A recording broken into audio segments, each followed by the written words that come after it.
శ్రీగురుభ్యో నమః. కలుషితపు లోకాన్ని కడిగి శుభ్రం చేసి మానవత భవితకు మార్గమేర్పడచేసి సకల లోకపు హితవు సన్మార్గ పదమును సృష్టికర్తకె దారి సుగమమ్ము చేసిన శ్రీ స్వామి వెంకయ్య స్వామి, మన స్వామి వెంకయ్య స్వామి.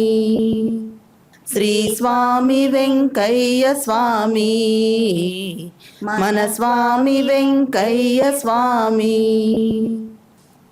స్వామివారి సేవలో ఎంతో కాలం గడిపిన గోపాలయ్య గురించి, ఆయన ప్రత్యక్షంగా చూసిన కొన్ని సంఘటనల గురించి మనం వివరించుకుంటున్నాం. 2014లో ఒకసారి కోటి తీర్థంలో గోపాలయ్యను కలిసినప్పుడు తను చూసిన కొన్ని విషయాలు ఇలా చెప్పారు. ఒకసారి మేము తిప్ప మీద ఉన్నాము, వర్షాలు రాక చాలామంది స్వామి దగ్గరకు వచ్చి, స్వామి నార్లు పోసుకోవాలి, వర్షాలు రావటం లేదు అని అడిగినప్పుడు, ఎల్లుండి మధ్యాహ్నానికంతా వర్షం వస్తుందనియా అని స్వామి చెప్పారు. వాళ్ళంతా వెళ్ళిపోయారు. ఆ తర్వాత స్వామివారు ఏమి ఆహారం అంటే జావ తాగకుండా అట్లాగే ఉండిపోయారు. రెండో రోజంతా అలాగే ఉండి, మూడవ రోజు ఇంకా పర్వాలేదయ్యా మనం జావ తాగొచ్చు, ఇంకా వర్షాలు వస్తాయి, పడమట కట్ట కదిలింది అని స్వామివారు అన్నారని, మూడవ రోజుకి వర్షం వచ్చి వాళ్ళంతా నార్లు పోసుకున్నారని, ఆ విషయం తాను ప్రత్యక్షంగా చూసింది చెప్పారు. నారు పోసుకున్నారు. నారు 2.5 లక్షల అయిపోయింది. వర్షాలు లేవు. వెంకయ్య స్వామి గాడికి పోతే ఆయన ఏదో వర్షం ఉండదా లేదా అని చెప్పగలుగుతారని 2 రోజులు కలుసుకొని వచ్చారు. అక్కడ ఉదయం 8 గంటలకు వచ్చారు. ఇంకా డైరెక్ట్ ఆయనతో మాట్లాడేదానికి ఎవరు వచ్చినా కానీ పక్కన చెప్పారు, అంత వర్షం లేదయ్యా స్వామిని అడగమని చెప్పారు. దేనికి కూడా చీటీ రాయమంటాడు. సరే అయ్యా భగవంతుడికి ఒక అర్జీ పెట్టడం, చీటీ రాయమని చెప్పారు. సోంపల్లి రామానాయుడు అని ఒక ఆయన ఉండేది, ఆయన నేను ఇద్దరం కూర్చున్నాను. రేపు మధ్యాహ్నానికి 2 రోజులు వర్షం వస్తుందయ్యా, చెరువులకు నీళ్ళు వస్తాయి, నాటు జరుగుతుంది, పంట పండుద్ది పొమ్మని చెప్పేసి వాళ్ళు వెళ్ళిపోయారు. నేను చూస్తే ఏ వర్షం లేవు. స్వామి పాపం ఎందుకు చెప్పాడు అయ్యాలకి, నమ్ముకొని పోయినట్టు అనుకుంటాను. అట్టే పండుకొని మామూలుకి వెళ్ళిపోయాడు. ఆ పగులు రాత్రి ఇంక లేచినవాడు కాదు, అట్టే ఉండిపోయాడు. పొద్దున చీటీ రాసిన టయానికి లేచాడు. స్వామి మీరు వచ్చినప్పుడు జావ కూడా తాగలేదు, జావ పోస్తామంటే ఇంకా పర్వాట గడ్డకదింది అయ్యా తాగొచ్చాను. నాకు కొంచెం అనుభవం కదా, ఏదో ఉండదు. జావ తాగి పండుకోవడం, ప్రళయంగా మబ్బు ఎక్కడం, కుంభవృష్టి, చెరవలేకి నీళ్లు రావడం, 3వ రోజు నాటు ప్రారంభం. అద్భుతం. బ్రతుకులు ఎంత పండి ఉంటాయి, బ్రతుకులు ఎంత పండి ఉంటాయి. పైరు పంట మామూలే, కాలంగానే అకాల వర్షం వచ్చి కాపాడుకోవడం. చాలాసార్లు వెంకటేశ్వర విషయంలో మనకి తెలిసిన వాటికంటే తెలియనివి ఎక్కువ ఏంటంటే వర్షాల గురించి.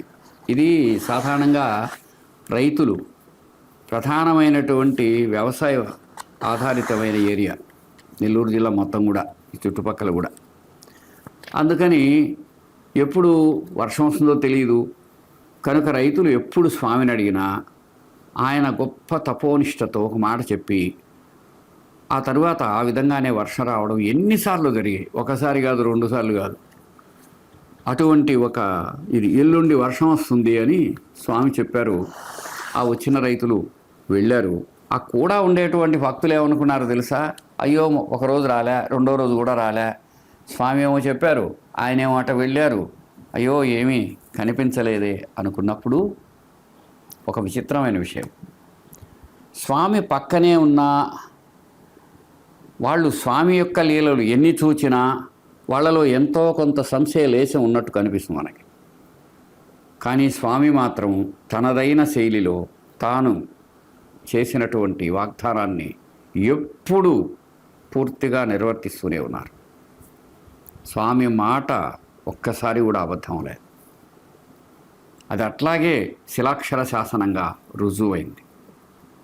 ఆ విధంగా ఎన్నోసార్లు వర్షం రావడం, భూమి తడవడం, రైతులు సంతోషపడటం, వాళ్ళ కళ్ళలో ఆనంద బాష్పాలు రావటం ఎన్నోసార్లు జరిగిన విషయం అన్నమాట. అలానే తలుపూరులో నారాయణ దాస్ గారికి రక్తపెంజరి పాము కరిచినప్పుడు కూడా తలుపూరు ఆయన గండం తేలిందయ్యా మనం పోవాలా అని ముదిగేళ్ళలోని అక్కిం వెంకట్రామరెడ్డి వాళ్ళ బండి వచ్చినుంటే తులసవ్వ, వెంకట్రామరెడ్డి, గోపాలయ్య వీళ్ళందరూ కలిసి అక్కడికి బయలుదేరారట. దారిలో విపరీతంగా వర్షం వస్తుంటే ఎద్దులు కదలలేకపోయినంత ఇబ్బందిగా ఉన్నప్పుడు స్వామివారి పైకి చూసి చెయ్యి అట్లా అన్నారు. వర్షం ఆగిపోయింది. మేము తలుపూరికి పోయి ఆయన్ని ఆ గండం తేలిన దాకా ఉండి ఆయన బాగైన తర్వాత మేము పక్క రోజు మళ్ళీ తిప్ప మీదకి వచ్చిన తర్వాతే మళ్ళీ వర్షం వచ్చింది అనే విషయాన్ని కూడా గోపాలయ్య గుర్తు చేసుకున్నారు. అక్కడి నుంచి శబరికొండ తలుపూరు నారాయణ దాసు రక్తపెంజరి పాము కరిచింది. అక్కడే ఉన్నాం. అయ్యా తలుపూరు ఆయన గండం తేలింది, మనం పోయి కట్టేసిన వరకు ప్రయాణం కానీ చెప్పాడు. ముదిగేడు అని ఒక ఉంది, వెంకటరామరెడ్డి అని ఒక మంచివాడు పాపం, సేవకుడు అక్కి వెంకట, ఇద్దరు బండి ఇచ్చాడు. తొలిసేవ కూడా ఉంది. స్వామిని ముందు కోసం పెట్టాము, మధ్యలో మూటలు పెట్టి వెనక తొలిసేవ కూర్చొని బండి పోతా ఉంది. మధ్యలోకి పోయితే ప్రళయంగా వర్షం తయారైపోయింది. అది కుంభ విసిగేటట్టు సూచనలు వస్తూ ఉన్నాయి. ఒకటి పడతా ఉంది, మెరుస్తా ఉంది, పోతాం. బండి ఆపేసాం. మళ్ళీ ఆయన తిరిగినట్టు మనం చెప్పాలి. అది ఒక తమాష. స్వామి వర్షం భయంకరంగా ఉంది, అది ఎటు చేయాలంటే అయ్యా వర్షం వస్తుంది రాదులే మీరు పాని అని చెప్పారు. ఎడం చేయి పైకి ఎత్తాడు, మేఘం స్పందించిపోయింది. వచ్చేదానికి అర్హత లేదు. మేము తలుపూరికి పోయి తీసుకొని అన్నీ అయిన తర్వాత వర్షం ఆయనకి వీళ్ళంతా రక్తమయం అయిపోయింది. రక్తపెంజరి అనే పాము కరిచింది నారాయణ దాస్కి. చేసుకొచ్చి ఆయన కాడు పెట్టాము. స్వామి చెయ్యి నెత్తిని చేసి అరగలు చేయబోతున్నాయి. ప్రాణవాయువు లేదు, నాడీ లేదు, శ్వాస లేదు. అరగంట తర్వాత మళ్ళా అన్నీ వచ్చింది. ఆయన పునర్జన్మ ఇచ్చి ఒకరోజు ఆడుండి వచ్చేసాడు. ఇట్లాంటి చేసేది ఆయనకి పెద్ద లెక్క కాదు. తలుపూరులో ఉండే నారాయణదాస్ గురించి, ఆయన ఒకసారి రక్తపింజరి కలిసి ఒళ్ళంతా రక్తసిక్తం అయిపోయింది ఆయనకి. సరే స్వామికి అప్పుడేమీ సెల్ ఫోన్లు లేవు. స్వామి స్ఫురణకు వచ్చి మనం అక్కడికి వెళ్ళాలని బయలుదేరితే ఆయన గారు మన అక్కిం వెంకట్రామరెడ్డి బండి తీసుకొని బయలుదేరారు. ఇప్పుడుండే వాళ్ళకి చాలామందికి ఎద్దుల బళ్ళు తెలియవు. ఎద్దుల బండిలో కూర్చుంటే ఆకాశంలో విపరీతంగా మెరుపులు, వర్షం వస్తుంది. కంటి మీద ఆ చినుకులు పడతా ఉన్నాయి. అయినా సరే ఆర్తత్రాణ పరాయణుడైన స్వామి భక్త పరిరక్షణకై బయలుదేరినట్లు అక్కడి నుంచి ఎంతో కష్టం, మరీ కదలలేకపోతే ఒక పక్కన ఆగి ఒక్కొక్కరు వెసులుబాటు చూసుకొని చివరికి అక్కడికి చేరేపటికి అతను రక్తంతో తడిసిపోయి ఉన్నాడు. ఆయన దగ్గరికి వెళ్ళి స్వామి తన కరుణతో ఆయన బాగు చేశారు. ఆయన బాగవగానే అక్కడి నుంచి బయలుదేరి వెళ్ళిపోయారు. దొరుకుపాడుకు చెందిన గంటా సుగుణమ్మ తనకు తెలిసిన ఒక విషయాన్ని చెప్పారు. ఒకసారి స్వామివారు 1979లో పెంచలకోన పోవడానికి ఆదూర్పల్లికి వచ్చారట. అప్పుడు వీళ్ళ బంధువు రామచంద్రయ్య చౌదరి అని ఆయన గోపాలయ్యకి స్వామికి ఇవ్వమని 10 రూపాయలు ఇవ్వబోయారట. గోపాలయ్య ఉండి స్వామి ఈయన 10 రూపాయలు ఇస్తున్నారు అని చెప్తే లేదయ్యా ఆయన 100 రూపాయలు కట్టాలా అన్నారు. ఆదురుపల్లిలో స్వామి వచ్చినారు పెంచలకోనకి వెళ్ళడానికని. అప్పుడు మేము భార్యాభర్తలు ఇద్దరమి, మాతోటి చిరుమావిడ రామచంద్రయ్య గారు ముగ్గురు స్వామి దగ్గరికి వెళ్ళాం. స్వామి అప్పుడు చిరుమావిడ రామచంద్రయ్య గారు 10 రూపాయలు స్వామికి ఇచ్చారు గోపాలయ్య దగ్గర. గోపాలయ్య స్వామి చిరుమావిడ రామచంద్రయ్య 10 రూపాయలు ఇస్తున్నారు తీసుకోమంటారా అని అడిగారు. ఆయన 10 రూపాయలు కదయ్యా 100 రూపాయలు కట్టాలన్నారు. ఆయన అప్పుడు ఆ సమయంలో ఆయన దగ్గర డబ్బులు లేవు, కట్టలేదు. తర్వాత ఆయన అనారోగ్యంలో పాపం చాలా కష్టపడ్డారు. తర్వాత చాలాసార్లు స్వామి దగ్గరికి వచ్చారు ఆయన. ఆ మరణ సమయంలో కోమాలోకి వెళ్ళి 2-3 నెలలు చాలా కష్టపడ్డారు. ఒక ఆయన వచ్చారు, గంటా సూడమ్మకు తెలిసిన ఆయన, ఒక 10 రూపాయలు ఇచ్చాడు. అక్కడ వెంకయ్య స్వామి దగ్గర ఉండే గోపాలయ్య గారు ఇవ్వబోయాడు. స్వామి ఏమన్నారంటే, అయ్యా ఆయన 100 రూపాయలు కట్టాలన్నారు. మామూలుగా ఉండే లోకల్లో మనుషులకు ఏమనిపిస్తుంది, అసలు 10 ఇవ్వబోతే 100 అడిగితే ఎట్లా? ఆ వ్యక్తి యొక్క శ్రేయస్సును దర్శించి ఆయన చెబుతున్నారని వాళ్ళకి తెలియదు. సత్సంగం లేక, ధర్మ పరిపాకం లేక వచ్చిన ప్రాబ్లం అది. ఆ తరువాత ఆయన ఏదో జరిగింది, అయిపోయింది.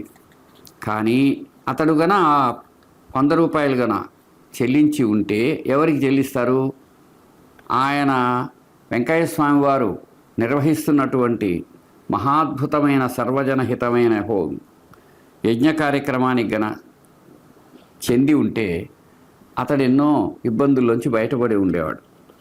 కాబట్టి ఎప్పుడైనా మహనీయమూర్తులు ఏదైనా కానీ అడిగితే సాధ్యమైనంత వరకు ఇవ్వడం, లేదా ఇవ్వడానికి ప్రయత్నం చేయటం, లేదా శరణాగతి చేయటం ఉత్తమం. బాబు తమరి దయ అని చూడటం. అట్లా కాకుండా వెళ్ళిపోతే దానికి అంత ప్రయోజనం ఉండదు. ఆయన ఆ సోదరుడు ఎవరో ఆ విధంగా దాన్ని పొందలేకపోయి ఇబ్బంది పడ్డట్టు సోదరి చూడమ్మ చెప్పారు.